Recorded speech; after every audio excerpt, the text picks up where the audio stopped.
It's not like Betty Jean from the back of the trailer park out there with a cane pole. Yeah, no. it's not fat. I'm talking about Right. good-looking women out there getting after it, pitching and flipping, like stuff you just didn't used to see. I'm gonna tell you, this thing, high school fishing, has changed this sport forever. And I'm gonna tell you what it is. It's you got girls in high school that are fishing, and then they carry on and as they grow up, and then you got moms that are starting to get into it because their kids are into it, and they realize, hey, we can do this too. Yeah. And it is. I mean, you don't have to have the most physically gifted talents to get out there and compete at bass fishing. You really don't. It definitely opens. I mean, there's some physical aspects to it, but like anybody can physically do it. Correct. Yeah, it opens the door for a lot of people. Some of the people I've seen cast, maybe not, but that's a whole other thing. Yeah. Squirrel. Oh, hey, welcome back, Fish Lyfe. Oh, we doing a podcast? Welcome back, Fish Lifers. Sorry. We're doing a podcast today. Off the rails in the first 2 minutes. In negative 30 seconds. Negative 30 seconds. Before we even started off the rails. Yeah. That's what we do. New record. New record. New personal best. We just do it every week. New personal best. New PBs all around. Let's go. So, my left, your right. Billy Lawson, your Lake Fork guide. I'm Chris Blackman. My right, your left, Chris Blackman. That's right. Let's go. Let's go. What are we doing tonight? Man, we're gonna talk fishing. We're gonna talk a little fishing. Talk fishing. Yeah. Tournaments are back. What? And some big stuff's been going down in these tournaments. Yes. So we're going to talk about results from BASS Lake Eufaula Elite Series. We're going to talk about the MLF Heavy Hitters, talk about the results from that, final recap. Yep. I'm just glad tournament fishing's back. And, I mean, something that I think is very, very important happened in one of these tournaments. And I think it's going to potentially change the face of tournament fishing as we know it down the road. I think it's going to be a big deal that could be a huge evolution in our sport, and it was something that took place that I'm not sure that everybody is just super aware that it happened or not, and how important it may end up being. So we're going to talk about that tonight. Also, we're going to, of course, talk about what's going on around here in East Texas and the fishing conditions and what we can do with that. Before we do all that, we've got this tournament coming up that we're doing. Actually, we've got a tournament coming up that you guys can all participate in, and we sincerely hope that each and every one of you show up to this. July 4th and 5th. It's going to be 2 tournaments within one weekend. That's right. It's going to be we're going to put on tournaments, and it's going to be to raise money to benefit 22 Kill, which is a great nonprofit military organization that goes towards helping veterans, prevent suicide is the deal there. And they do it through conventional and non-conventional therapies, and man, they've got all kinds of things going on. And we'll discuss a lot of that at the tournament itself as we're doing what we need to do to raise some money to help these guys out. Anytime we can help some veterans that are struggling due to what they have seen and sacrificed, I'm in. Yep, I'm all for it. And one thing I like about 22 Kill, we did our research on this organization. They spend their money wisely. They have very low overhead. They are really a good cause with good intentions. Nobody's taking advantage of anything as far as being their charitable status. It's a great organization I'm very proud to be a part of. Or to be a part of helping in any small way that we can. But we're going to have an open team tournament July 4th. Anybody can sign up. It's going to be a $100 entry fee per boat, per team. 70% payback. 70% payback, so you guys will have a chance to win some money. 30% is going to go to 22 Kill. We're also going to have an auction that night. We've got some awesome items coming in from sponsors that we're going to auction off. And we need you guys to show up and show out, bring your pocketbooks. That's right. And buy some really cool stuff. That's right. And then let's give all that money to 22 Kill. That's what we're going to do there. And we're also going to have a silent auction for guide partners for the tournament on Sunday. Little guides tournament, MLF style, baby. Yeah, we're going to do a deal where you could actually purchase your tournament partner from whichever our list of guides through a silent auction there at the weigh-in on Saturday evening, okay? And Sunday morning we'll go out and, we don't know exactly what will be given away for the winners of this. I'm sure we'll have something lined up for that. But this deal on Sunday is really more about donating this money to 22 Kill. This is going to be, other than maybe the auction, depending on how big the auction gets, this guides tournament deal is going to be the big money raiser, okay? Because all this money is going straight to 22 Kill. The guides aren't keeping the money. Right. Okay, so all profits and proceeds from the guides tournament go to 22 Kill, and we're going to get out there and have fun. We're going to fish MLF style. Everything over 2 pounds will count. We'll weigh them in the boat, release them. It's good, but it's going to be cool because you guys will have the opportunity to get in the guide of your choice's boat. I mean, bro, and some of these guys have like won major tour level events. Yes. Like some of these guys, how would you like to have a guy that's won an FLW Tour Major as your tournament partner for the day and just go fish a for-fun tournament to raise money for a great organization? If that sounds like fun, you need to show up Saturday, make a big bid on a guide, and go fish Sunday with a badass fisherman. Yeah. There's no other way to play. And go fish a tournament-style format with him. Dude, the learning opportunity that exists within that is tremendous. And it's for a good cause. And yes, you can feel really good about what we're doing. So that's how we're going to do that. Actually, I will have Cody Cannon from Whiskey Myers, the lead singer from Whiskey Myers, will be in my boat. So if you win the bid for me, you also get to fish with Cody Cannon. A, we get a good teammate because the old boy can fish. Mm-hmm. B, we get a cool dude that's kind of like literally is a rock star. Like that's a rock star, for real. Yep. So that's going to be, I can't wait. I'm looking forward to that. The deal is, I might have the best gig in this whole deal because I get to fish with Cody Cannon and I don't even have to win the bid. That's right.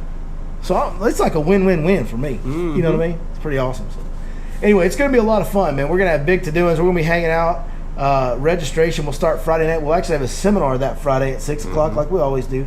Registration will start immediately after the seminar and go till 9 o'clock or until we run out of people showing up. That's right. You know, we'll stay as late as we need to stay. Mm-hmm. There'll still be opportunity to register the following morning, 5 o'clock on Saturday morning.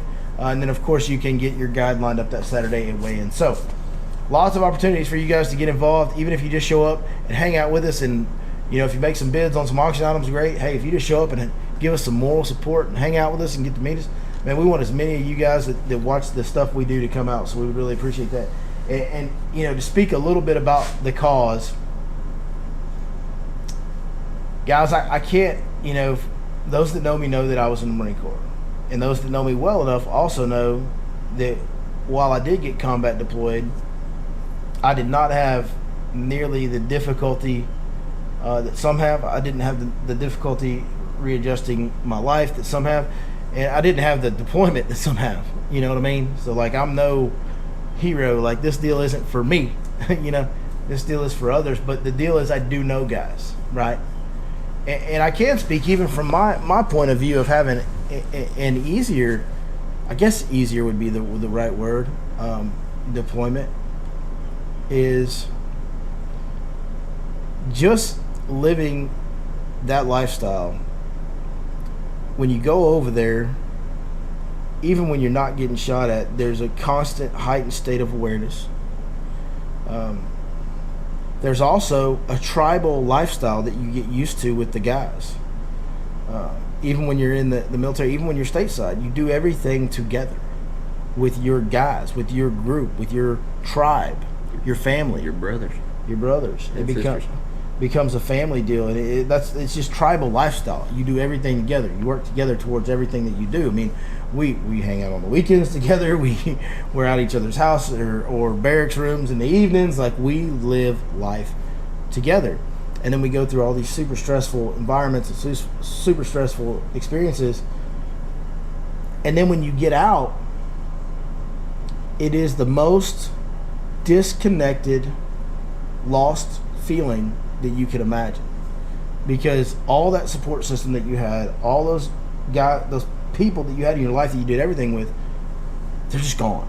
Mm-hmm. And it's not that they've abandoned you. You know, life just moves on. But it's very difficult to adjust to civilian life when you've been in that lifestyle.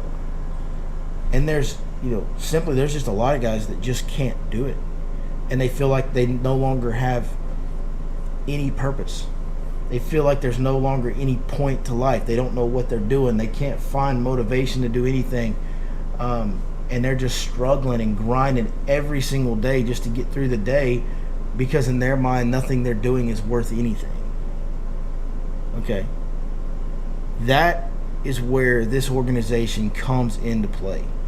They make sure they reach out to every single veteran they possibly can to make sure that these guys that are struggling, and we all struggle. I struggled with this for a long time. But the guys that are really struggling bad, okay, the guys that are thinking about taking their own life, you know, the guys that are walking that fine line, in one veteran suicide is too many, because you're talking about a young man or woman that went and stood up and volunteered to say, okay, I'm going to sign up. Whether you're an infantryman, no matter what your MOS is, when you go sign up for the military, especially when you sign up for a combat deployable MOS, okay, you're in your mind, when you sign up, you don't know what's going to happen. You don't know what part of the world you're going to go to. You don't know what unit you're going to get assigned to. You don't know how many rounds you're going to take downrange or not take downrange. But when you sign up, you make that decision in your head that it's okay for you to go put yourself in grave danger to protect the values and what we have here in America. You're going to risk your own life to protect American society. To have someone that is willing to do something that honorable and great come home and feel like their life has no purpose to the point where they might think about suicide, we can't allow that person to get there. Right. It's not okay to allow. We as a society, we as Americans need to make sure that we do not allow any veterans to get to the point where they feel like their life has no worth. Because no matter what they are doing now, no matter where they are now, their life has worth, because none of our lives would have any worth if it wasn't for all the young men and women in this country we have that are like them. That's right. None of us could do what we do without them. And they need to know that. They need to be made aware of that in abundance. This organization, 22 Kill, that's what they do. They give veterans perspective on their life worth, their self-value. You are important to this country. If there happens to be a veteran that's listening to this right now, you are very important to this country. You are the lifeblood of this country. You are the only reason this country exists in the current state that it exists, which is the greatest nation in the history of the world. Without you and those that came before you and those that will come after you that have the same mindset, we don't do anything. So please, do not let whatever's going on inside your head. I feel you. I understand. I never got that far down myself, but I felt that pain and anguish of not knowing what to do with my life when I got out. Okay? Feeling lost, feeling on my own, like I had to take everything on my own.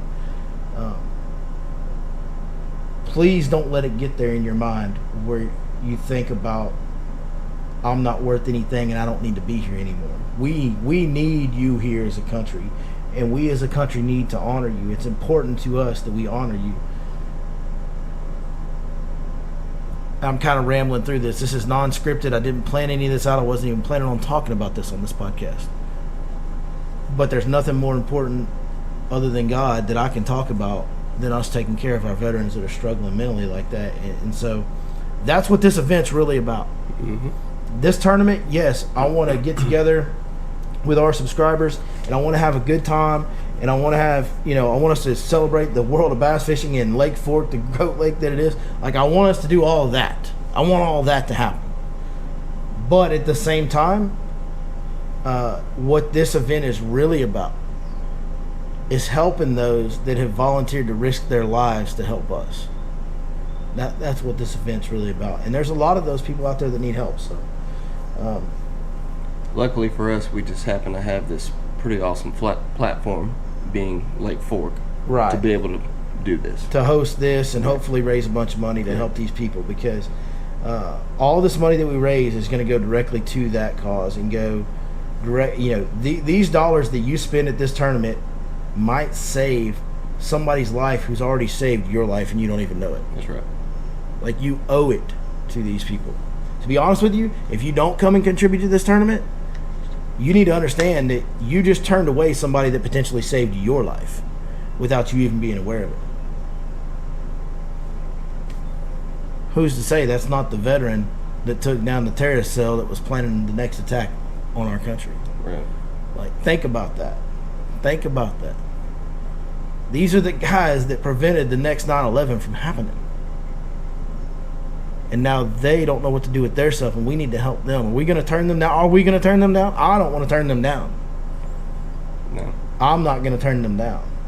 I'm going to do whatever I can, whether it's donating money, creating an event, whatever. I want to do whatever I can to help these people. So that's what it's about. So we hope to see all you guys July 4th and 5th. Let's go get after it and have a good time and really do a good job of helping these folks, these awesome people out. So, all right, let's talk about current conditions. It's hot. It's a little warm. Summer is fun. I've been asking for it to get hot and get stable. Well, you got what you wish for. Hey, my AC went out a couple days ago. I told you about that. Oh, that's outstanding. It's great. That's outstanding. And it happened to be a day before it hit like 98. I was like, oh, that's cool. That is outstanding. I will tell you, earlier this week we had a lot of heavy wind conditions. Yes. And so I fished some smaller lakes this past week. Finished the week up on Lake Fork. Man, I'll tell you one thing, on the smaller lakes, you're really starting to see the thermoclines kick in. Mm-hmm. And those fish are really getting gathered up. And one of the lakes we went to was Lake Athens, and dude, they were schooling everywhere. We were catching them. It was so much fun. That's about the schoolingest lake I've ever seen in my life. Boy, they school. Like, I'm pretty sure one of the schools we were catching fish out of was around that same bridge. Rod Defoe called them schooling bass. Like, it's like the same school. Yeah. It's the same school of fish. So it was a lot of fun, man. I went to several smaller lakes, and same story everywhere. Thermocline kicks in and fish really start to group up, and then you can catch a bunch of fish in one spot. Mm-hmm. That's what summer fishing is all about. Dragon baits, a lot of dragon baits, not many crankbait bites. I'll say we did catch some fish this week on that underspin jig head with the swim bait on it. Mm-hmm. That was a key player for us this week for a couple days. But a lot of dragon baits, a lot of wobblehead, big hybrid jig, big perm, of course. The big Magnum shaky heads. Yeah, I seen it. Don't think I don't look on the deck of your boat when I walk in here. Yeah, you walk through week. your pocket and he's like, let me look up here. Yeah. Yeah. So a lot of dragon baits seem to be the better option this week as far as the offshore fishing goes. A little bit of frog bite. We had a couple frog bites this week. So we're really getting there. And Lake Fork's going to be soon to follow as we keep staying hot like we are. Thermocline will kick in. And that'll really pin some of those fish up on some of these offshore spots, make them gather a little better. And it's just going to get better and better. So, man, the offshore deal is the deal right now. To me, we're kind of in that sweet spot where that offshore fishing is really the better option. As it gets hotter, some of the shallow fishing will get better, and some of the offshore fishing will get beat up a little more, won't be as good. Right now, we're kind of in that window where the offshore fishing is the deal, and the dragging baits offshore seem to be the thing. I'm really just leaning on my electronics. I'm running spots till I find what I want to see on my electronics as far as a group of fish goes, and then we're just dragging baits. And once we find that group of fish, we're fishing real slow. We sat on one spot this week for like 2.5 hours. Yeah, we're fishing it real slow and methodical once we find the fish we're looking for. So once your electronics, all them bells ding on your electronics and say fish here, they take your time, fish hard, fish thorough, and man, there's some big bites, some good bites to be had right now. It's been several years now, but I really, that offshore fishing, that structure fishing out deep, that was a real tough thing for me to learn. Yeah, but I think a lot of people, it's tough, unfamiliar to them, because you don't have a fixed. There's not a visual. Yeah, you feel like you're fishing in the middle of the ocean until you really understand what's down under the surface and how those fish are behaving on it. Just a couple little tips that I can give, and I'm sure you probably use a lot of the same of these. I'll find something. If I find an offshore spot where I'm graphing and I find them, let's say they're in a little hump or whatever in 20 foot of water, I'm going to find a visual on the bank line somewhere, and I'm going to make that my cast. Like, let's say there's a boathouse with a red rooftop, and it's in line with what I'm trying to fish. That helps me kind of stay, like you said, from feeling like I'm fishing out in the middle of nowhere. Yeah. So you're using your boat position and you're lining up. You're doing that's the old school try. Back in the day before we had GPS, we used to do triangulation. Correct. So if you wanted to fish, like if you found a sweet spot where you caught some fish, you would really pay attention to the shoreline in a few different directions. Okay, I need to line up this tree on this dock in that house. Right. And that's the spot where all that intersects. That's where I need to sit. That's an old school way of doing it. And the deal is, once you get used to your electronics can do that for you and can do it a lot more accurately. You can use Zach. I know Zach's trying to learn that offshore stuff a little bit. Zach's traditionally not been a big Zach Watts, our buddy Zach Watts, that you guys have probably seen on the channel some.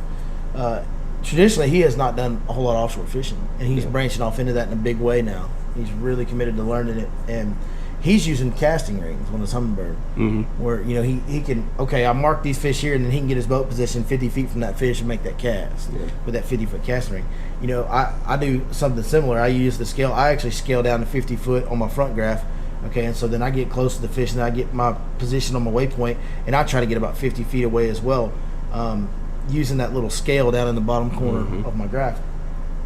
So that's the key deal is when you get out in that ocean is whether that ocean, when you get out in the middle of the lake, which feels like an ocean sometimes if you're not familiar with it, the key is getting your boat positioning down to where you have confidence that you're making that cast into that school of fish every time. Correct.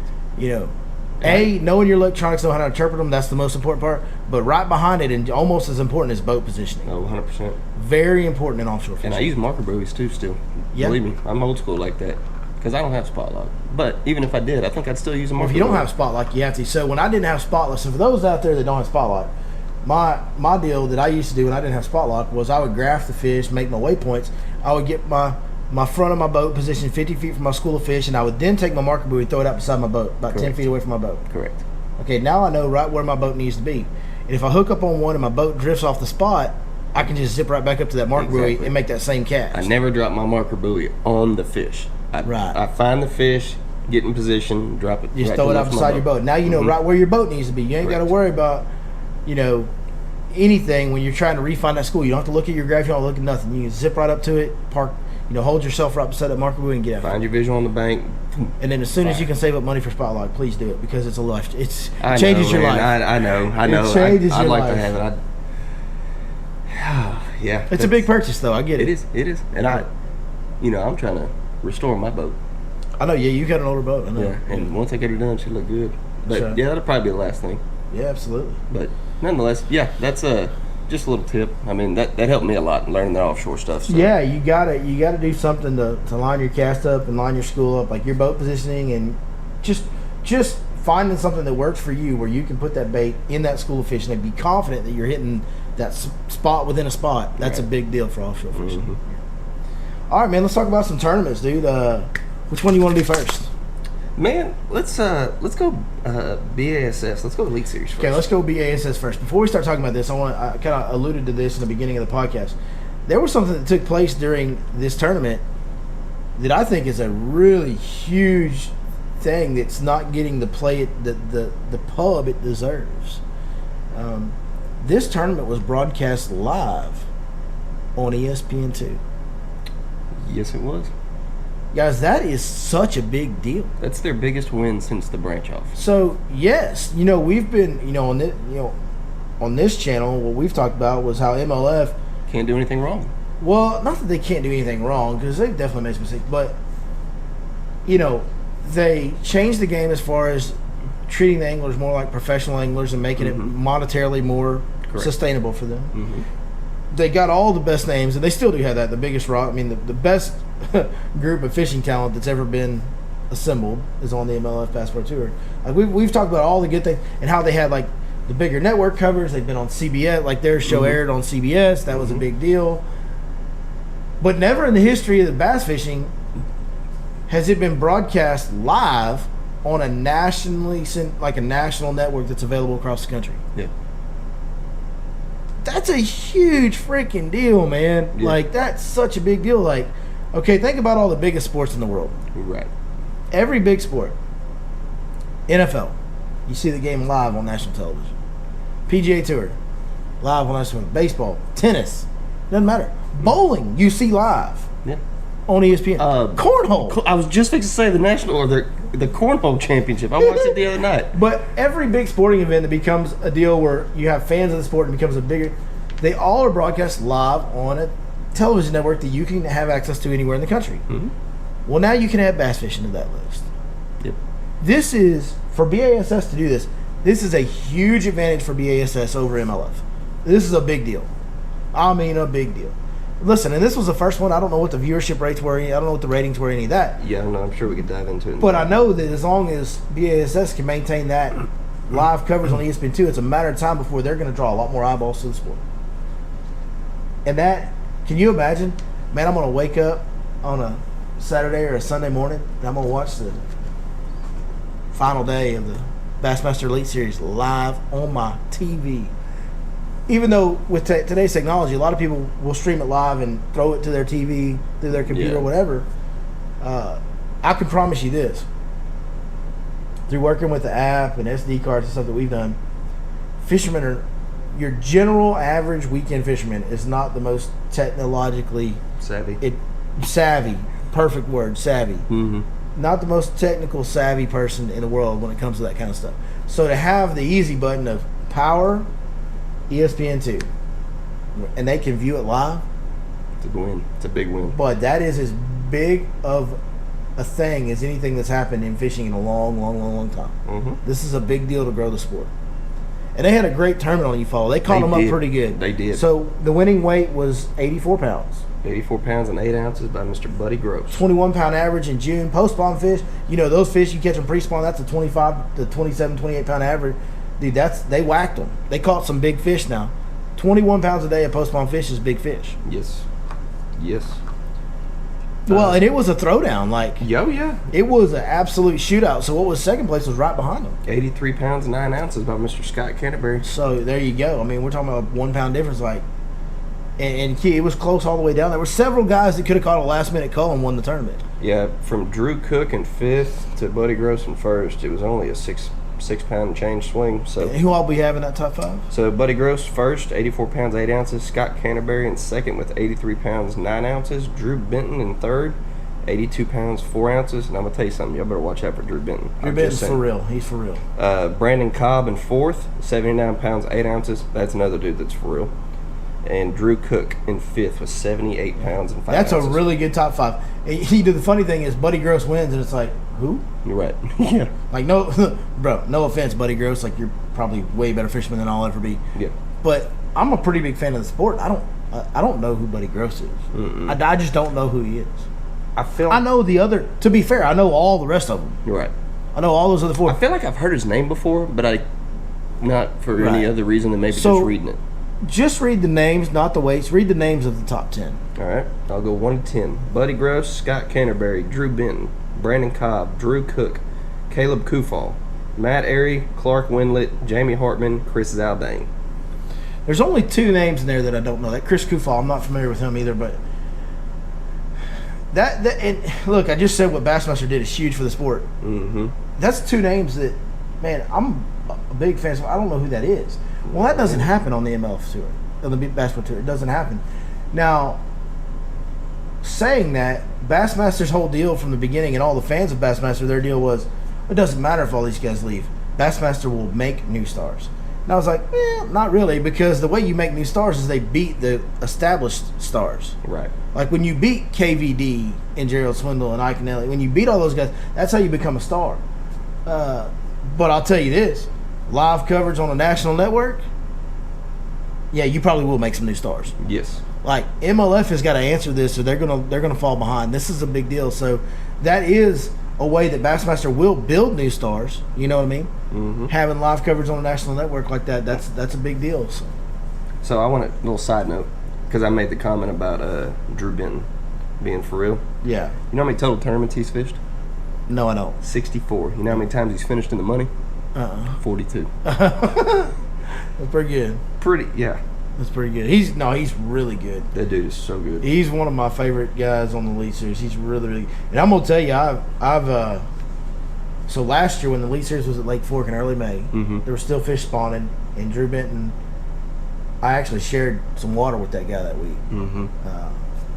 It was the first time I'd been on, had guide trip scheduled when there was a big tournament like that there, and it was a weird deal for me, but I pulled into a small pocket and Drew Benton sitting in there sight fishing, and I'm like, and it wasn't a small pocket like where I was crowding him, like there was room in there, but I went to the other side of the pocket, and we're over there catching bedfish, and I know eventually Drew Benton's going to want to come over here and catch these bedfish, and I'm like, it was weird, but he couldn't have been any more gracious, he couldn't have been any more nice. I couldn't tell him anything, I couldn't give him any info because that's against the rules, but he was just as nice as he could be, and I tried to stay out of his way, and he tried to stay out of my way, actually. Like, he knew that what I was doing was working. And then I went to the next small pocket, and then as soon as I got there, like 10 minutes later, here comes Drew Benton in that pocket. So me and him had found a lot of the same bedfish that week.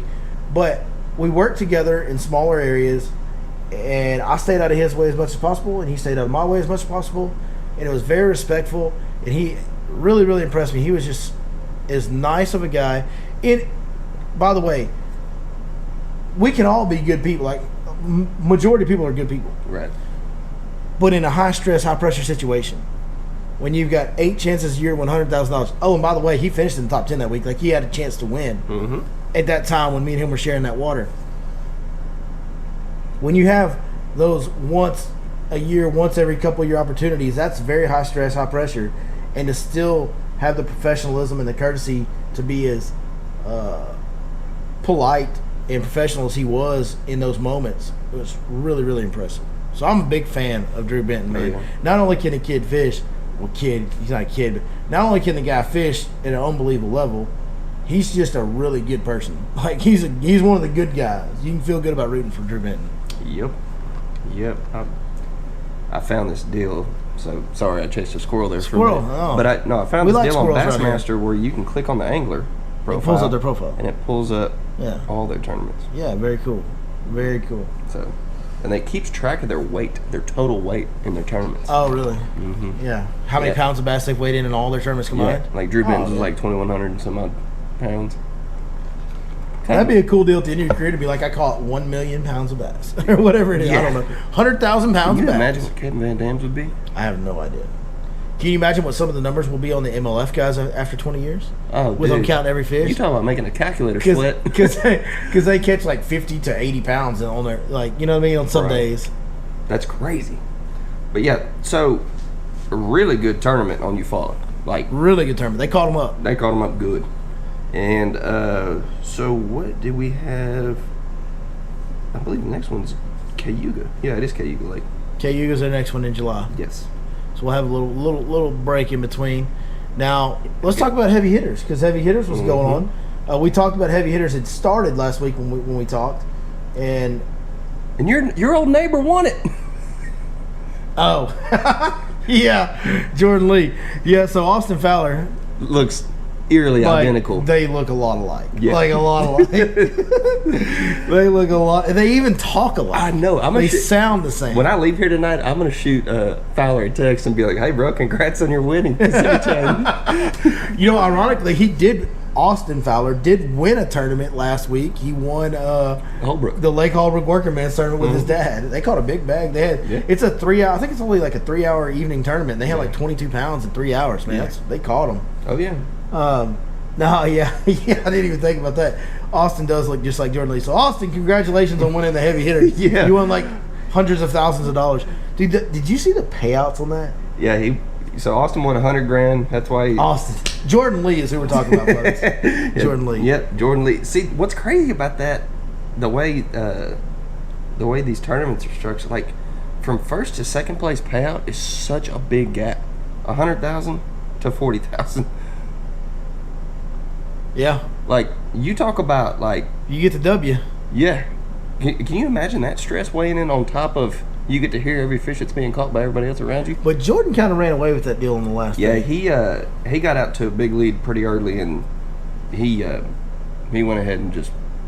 How much? What did he have that day? He had 12. Now, one thing we need to do, before we talk about these weights on the final day of heavy hitters, folks, it was a 3-pound minimum. Yes. That's something that's never been done. Like, how many times can we? You know, this is.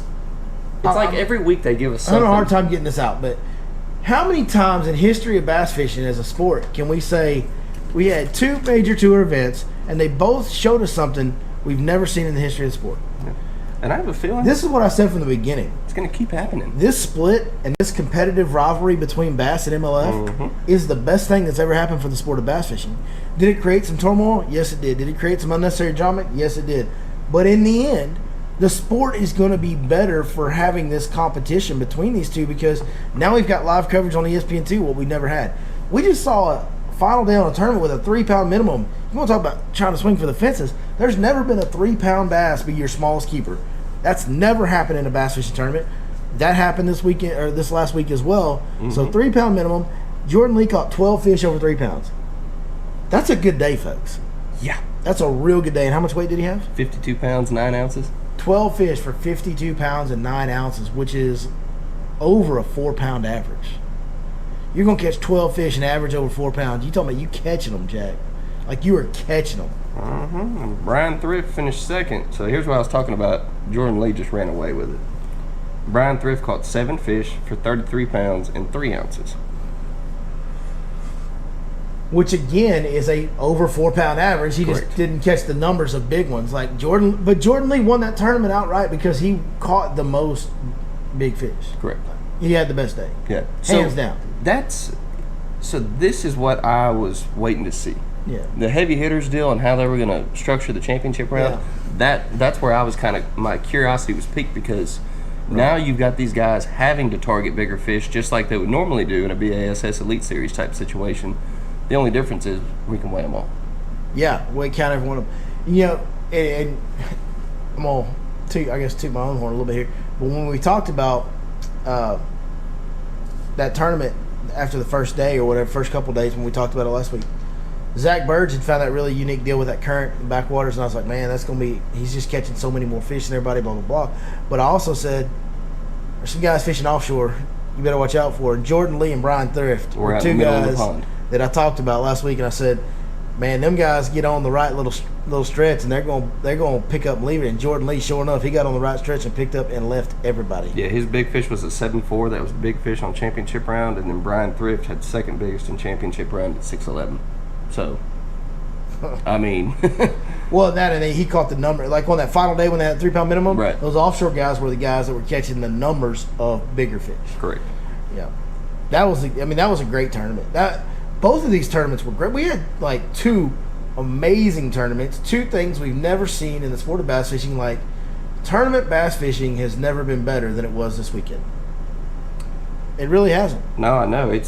I'm loving it, dude, because like I said, we get to see the best anglers in the history of the world fish these lakes at different times of year. Different times of year, yeah, that aspect is cool. But I mean, just the fact that, you know, we had everything that happened this weekend and 2 very, pull up, catch 'em up tournaments. Fishing was good to great, good to great.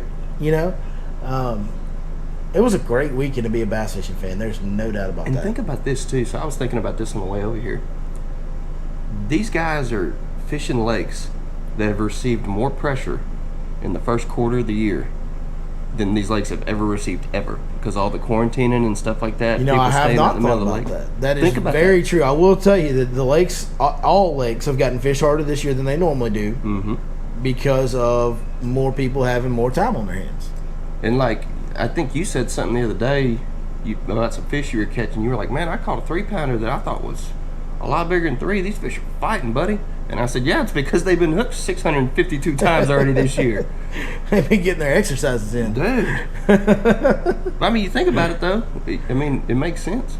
Yeah. And they're still showing up and catching them up. Yeah, they are. They're pulling up and catching them up. It has been that was a fun week to be a bass fishing fan. Was. Last week was. And I actually do believe that Mark Rose still had big fish at the tournament.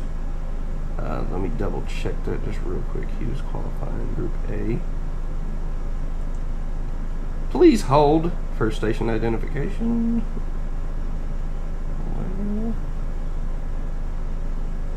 Where are we at? What are you looking for? I'm looking for what big fish the tournament was. I think it was still Mark Rose. We caught a 9-pounder. 9, but yeah, that was it. Yeah. Okay. So yeah, that's a little payday in itself. Absolutely. Now one thing that I will say is this is still a factor. That live coverage on ESPN is a game changer for me. But reread the Bassmaster top 10 list one more time. Do you still have that pulled up? Yeah, I've got it right here. Okay, so reread the top 10, just the names. All right, we had Buddy Gross, Scott Canterbury, Drew Benton, Brandon Cobb, Drew Cook, Caleb Kufall, Matt Airy, Clark Winlet, Jamie Hartman, Chris Zaldane. Now read the top 10 list from the MLF heavy hitters. Jordan Lee, Brian Thrift, Mark Rose, Justin Lucas, Skeet Reese, Zach Burge, Dustin Connell, Adrian Avina, Gary Klein, Jacob Wheeler. Oh, hold on. Before you get there, Squirrel. Something happened in the championship round that I thought was impossible. Jacob Wheeler zeroed. I get it's a 3-pound minimum. Okay, we'll talk about that in a minute. Did y'all hear those 2 lists of names right there? Mm-hmm. Wow. Yeah, the live coverage on ESPN is a big deal. But did y'all? I mean, you tell me which one of that top 10 list you're gonna line up against and feel like you have a better chance. I mean, neither is the answer. But if you had to, if I have to pick one of those 2, I'm going BSS, dude. Dude, Brian Thrift, like Mark Rowe, like golly, man, that is just.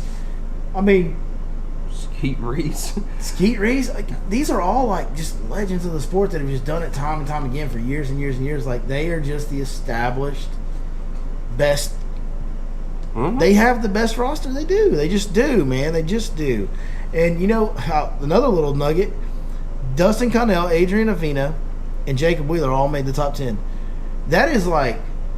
And Mark Daniels runs around with them too. But that little group of 4 between those 3 guys and Mark Daniels Jr. Oh, yeah. Excuse me, Matthias Daniels Jr.? Yeah, that's right. I was going to say, who? Yeah. That's like the most feared foursome because they run around together everywhere. They room together. And 3 of their 4 was in the top 10. How awesome. Think about that. You got a group of buddies and you're all on the MLF Bass Pro Tour and you got your core 4 group. Okay? Mm-hmm. And you run over here to this biggest payday you ever had with this heavy hitters tournament. And 3 of the 4 make the top 10. First of all, how bad does it suck to be Mark Daniels Jr. this week? Because his buddies ain't gonna let up on him. Oh no! I mean, my buddies wouldn't let up on me if I didn't make. If I was the only one that didn't make the top 10. Likewise. Yeah. Oh, and I wouldn't let up on them. Yeah. Yeah. I mean, it's all kind of about fair play, dude. Poor Matthias just getting raked over the coals by his boys this week.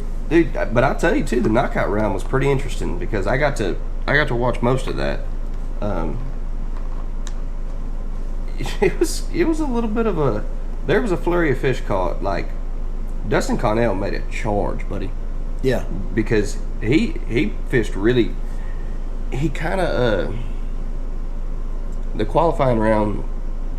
Both of them weren't real nice to old DC. DC was having a tough time. Struggling, right? But he flipped the switch and knockout. Hey, he caught the most fish out of anybody in the knockout round. So.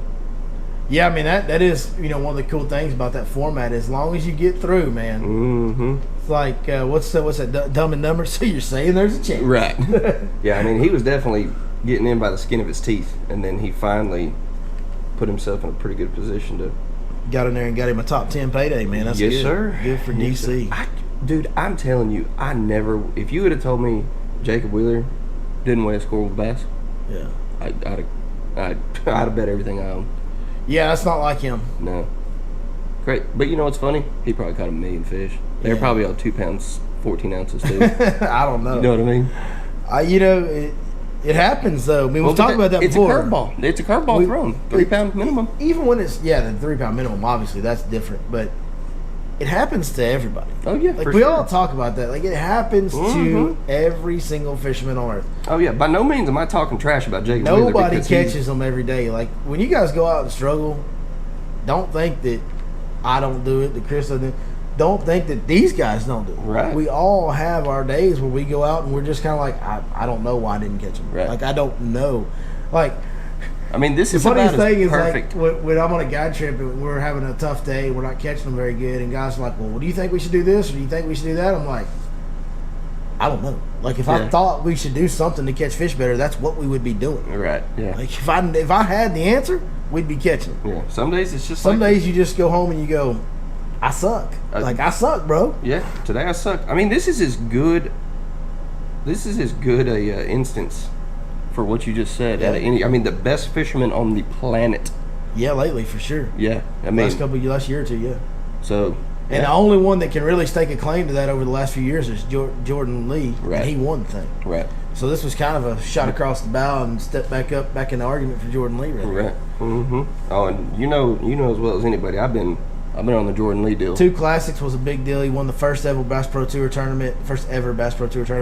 Yep. Yeah, he kind of stepped back up into the argument. Now, I would still probably give Wheeler the notch now, but if Wheeler has a couple more bad tournaments and Jordan Lee has another win, mm-hmm. like now we're talking. Now we've got, hey, here we go. Yeah. What I do know is we get to watch Jordan Lee and Jacob Wheeler for a long, long time throw down, and I am not disappointed about that. Nope, they're 2 of the best in the sport, and especially at the age. They will if things don't change, if they keep going the way they are now, they will end up going down as two of the best that have ever done it. Mm-hmm. And they're similar in age. We get to watch them do it for probably for the next 10 to 15 years. We're going to watch these two guys throw at each other. I would imagine. And that's going to be awesome.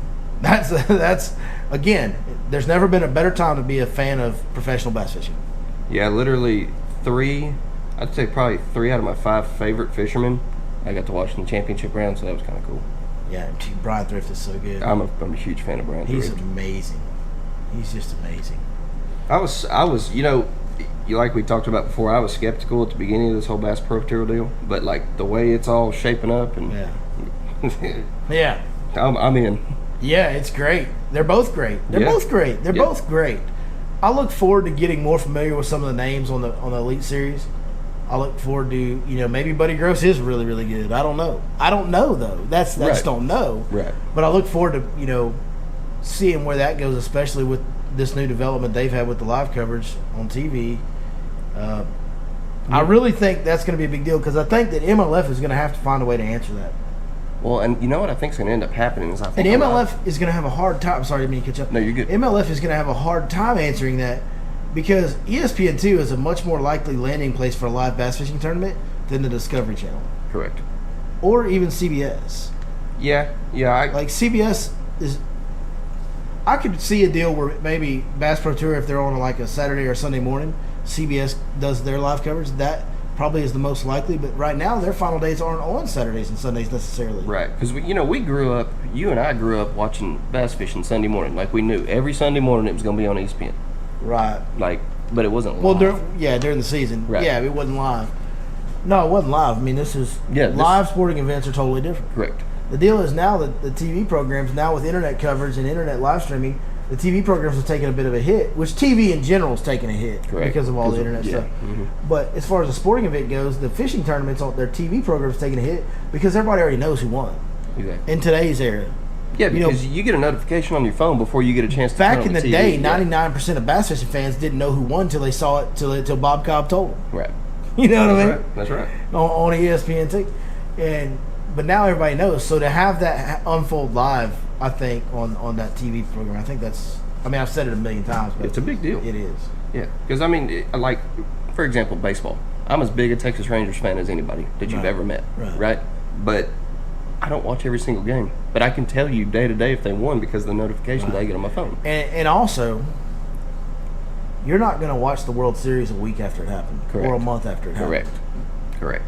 Like when the Rangers win the World Series, you didn't watch those games a month later. Right. You want to see them when they happen. Correct. Same deal. Yeah. Oh yeah. I mean, it's definitely another notch in the belt. Yeah. So. That's great, man. It's a great time to be a fan of professional bass fishing. Man, if you can stand the heat, it's a great time to be a fisherman in general right now because you can go out. It's a good time of year. The fish are biting good right now. The fish are really biting really good right now. So it's lots of good happening in the world of bass fishing. That's for sure. So, also too, I was going to touch on this a second ago.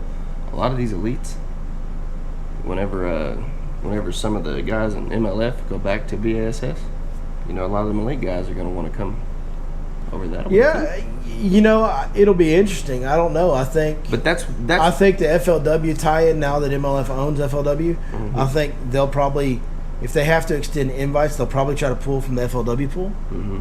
You know what I'm saying? Yeah. I think that'll happen. I'm just saying, I'd like to see Buddy Gross fish against that other field. Because for all we know, you just don't know. Yeah, you don't. That's the deal. Is you just don't know. I know, but I think that's what makes it so exciting. It is an exciting time to be a bass fishing fan, no doubt. Well, man, y'all get out there. Listen, come see us at the Fish Lyfe Forever Grateful Tournament, July 4th and 5th. We hope to see all of you there. Watch bass fishing because there's a lot of fun stuff going on in that.